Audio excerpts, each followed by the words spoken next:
కాంగ్రెస్ అధిష్టానం దృష్టిలో మహేష్ కుమార్ గౌడ్ కి మంచి పేరుందా? ఆయన సిన్సియారిటీకి మెచ్చిన పెద్దలు సరైన సమయంలో గుర్తింపునిస్తూ వస్తున్నారా?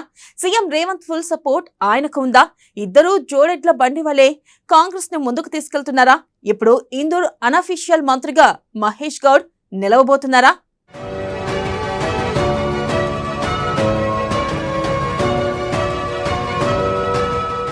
మహేష్ కుమార్ గౌడ్ కి కలిసొస్తున్న కాలం. కమిటెడ్ లీడర్ గా మహేష్ కి మంచి పేరు. మంత్రి పదవి కోసం మహేష్ గౌడ్ ప్రయత్నాలు.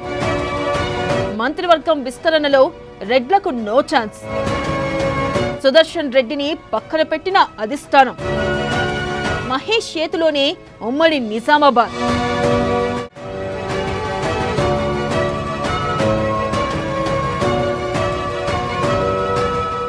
ఎమ్మెల్సీ తర్వాత మంత్రి కావాలనుకున్నాడు మహేష్ గౌడ్. కానీ ఆయనకు పీసీసీ చీఫ్ పదవి వరించింది. ఇక మంత్రిగా ఛాన్స్ మిస్ అయిందని బాధపడ్డాడు. కానీ అతనికి వరుసగా కాలం కలిసొస్తుంది. పార్టీ కమిటెడ్ వర్కర్గా చాలా ఓపికతో పార్టీ కోసం నిలబడ్డ బీసీ నేతగా అధిష్టానం వద్ద గౌడ్కి మంచి పేరుంది. అందుకే ఆయన ఓపికకు, సహనానికి, సీనియారిటీకి, సిన్సియారిటీకి సరైన సమయంలో అధిష్టానం మంచి గుర్తింపునిస్తూ వస్తుంది. అర్బన్ ఎమ్మెల్యే కావాలనుకున్నా అధిష్టానం టికెట్ ఇచ్చి సహకరించిన విజయం వరించలేదు. కానీ అర్బన్ రాజకీయాలపై మహేష్ ఎప్పుడూ చాలా ఆసక్తిగా ఉంటారు.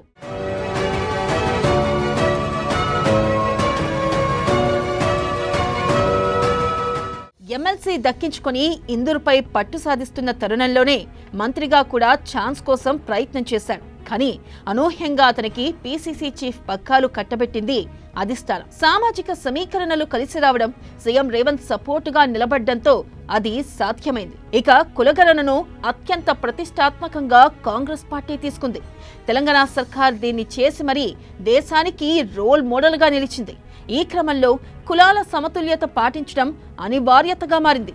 అందుకే మంత్రివర్గ విస్తరణలో పూర్తిగా రెడ్లకు చెక్ పెట్టింది అధిష్టానం. దీంట్లో భాగంగా నిజామాబాద్ ఉమ్మడి జిల్లా నుంచి సీనియర్ నేత బోధన్ ఎమ్మెల్యే సుదర్శన్ రెడ్డికి మంత్రి పదవి ఖాయమని చెబుతూ వచ్చారు.